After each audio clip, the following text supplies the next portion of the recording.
Welcome back, students, to the online class. Today we are going to study a new chapter, that is molecular basis of inheritance. But before we move into this new chapter, we'll also discuss about what we studied in the previous chapter, that is on the principles of inheritance and variation. As we all know that in the previous chapter we discussed about the inheritance of characters from parents to offspring, and we studied there that certain factors are responsible for this transmission of characters from one generation to another. Later on, this terminology, that is the factor, was replaced by the term gene. And then we also studied about the chromosomal theory of inheritance, which said that these genes or the factors are located physically in the chromosomes. And we also studied in that chapter that these chromosomes are transmitted from parents to offspring. Later, further investigations into this aspect led to the discovery that it is the DNA that is the genetic material in most of the living organisms.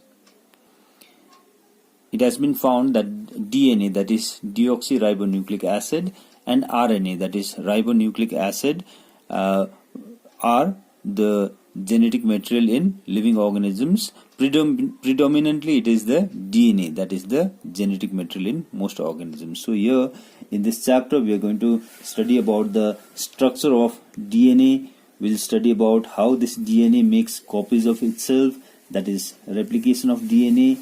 Then we'll be studying how the information, that the genetic information that is there in the DNA, will pass from DNA to messenger RNA, and how it will pass from messenger RNA to protein. In other words, we are going to study about the synthesis of proteins.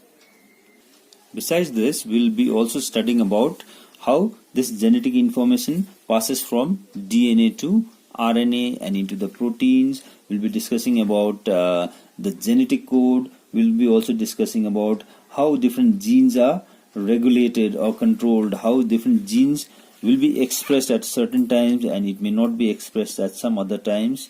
And later in the chapter we'll also be discussing about the Human Genome Project. We'll be discussing about DNA fingerprinting and some other concepts related to it. So let us now come back to what is DNA. So as we already know that DNA is deoxyribonucleic acid and RNA is ribonucleic acid. So every living organism has a fixed amount of DNA in its cell. Like for example, a virus which lives in bacteria. The term phase is means a virus. So this phase or the virus which lives in the body of bacteria is known as a bacteriophage. So the type of bacteriophage which is known as, the name is Phi 174. This bacteriophage has 5386 nucleotides. So we are going to come across, we'll discuss about what is nucleotide later on in this chapter. Then similarly, the bacteriophage lambda, it has 48,502 base pairs. We'll also discuss about base pairs afterwards. E. coli bacteria has 4.6 into 10 to the power 6 base pairs. In humans, the number of base pairs is 3.3 into 10 to the power 9 base pairs. In the gametes, for example, this is the haploid content of DNA in the gametes, either in the sperms or in the ovum or the egg. So the diploid content would be just double of this, that is 6.6 into 10 to the power 9 base pairs. From this we come to understand that every living organism has a fixed amount of DNA in a given cell. So now let us come back to this terminology of nucleotide. So what is a nucleotide? So a nucleotide is a combination of nitrogenous base, sugar and phosphate. So we also say this nucleotide is made up of one nitrogenous base, one sugar molecule and one phosphate group.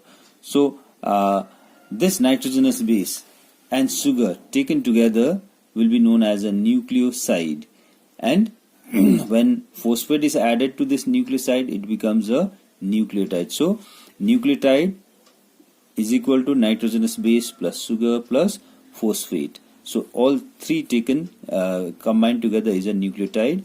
If only nitrogenous base and sugar, that will be known as a nucleoside. Talking more about the nitrogenous base, we know that there are four different types of nitrogenous base that is there in DNA. One is adenine, the other one is thymine, guanine, and cytosine. So these are the four types of nitrogenous bases in DNA, that is deoxyribonucleic acid. And in RNA, that is ribonucleic acid, there are also four types of nitrogenous bases. So the type of bases are adenine, uracil, guanine, and cytosine. One important thing for students to note that in case of RNA, we find that there is uracil in place of thymine. So this is also one point of difference between the DNA and RNA. So DNA contains four types of bases. One is A for adenine, T for thymine, G for guanine, and C for cytosine. A, T, G, and C. Whereas in RNA it will be A, U, G, and C. So we see in the place where there was thymine in DNA, that would be replaced by uracil in case of RNA. So as a whole, if you look at this nitrogenous bases, we find that there are five types of nitrogenous bases as a whole. One is adenine, thymine, guanine, cytosine, and uracil. So these are five nitrogenous bases. These nitrogenous bases can be classified into being of two types. One is the purines and the other one is pyrimidines, based on their structure. So if we see the first one, that is purines, purine has two ring here. One is it's a benzene ring structure, and there is other half ring. So if this structure is there, this structure is found in case of adenine and guanine. So it is known as purines. And there is only one ring structure in case of cytosine, uracil, and thymine. So that is known as pyrimidines. So I have written here. So purines are A and G are purines, and pyrimidines C, U, and T. CUT you can also take it as shortcut, CUT cut. So this is pyrimidine. The rest two nitrogenous bases are purines. Now let us move into more details about what is the structure of DNA. So DNA is a polymer of deoxyribonucleotides. I am sure in class 10 you must have studied about monomers and polymers. A polymer is a long chain of monomeric units that are joined to each other. So we say DNA is a polymer of what? Deoxyribonucleotides. So we have to see what is this deoxyribonucleotides like.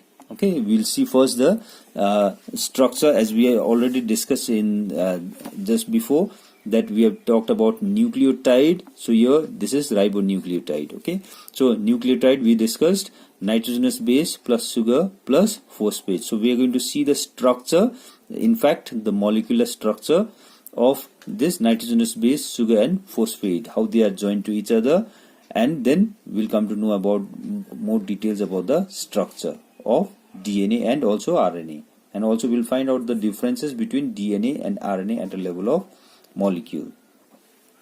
So in this figure I've tried to show you one nucleotide. So nucleotide, as we all know, we just discussed, is a combination of nitrogenous base. The nitrogenous base here is adenine. This is the sugar, a 5-carbon sugar, which is known as pentose sugar. So you can see I have numbered the carbon atoms. So this is first carbon. You should always remember the carbon atoms, the position of carbon atoms. So carbon number 1, carbon number 2, 3, 4, and 5. So it has 5 carbons, and therefore this is known as pentose sugar. So this is what? Nitrogenous base. So this is pentose sugar, and there is one P4 phosphate group. So fifth carbon of this pentose sugar is connected to the phosphate group. So this nitrogenous base plus sugar, this is known as nucleoside. Nitrogenous base plus sugar. If we take only this much, it is a nucleoside. If this nucleoside plus nucleoside here, okay, as a whole till the fifth carbon, this plus pentose, the phosphate group, that becomes nucleotide. So this is one nucleotide.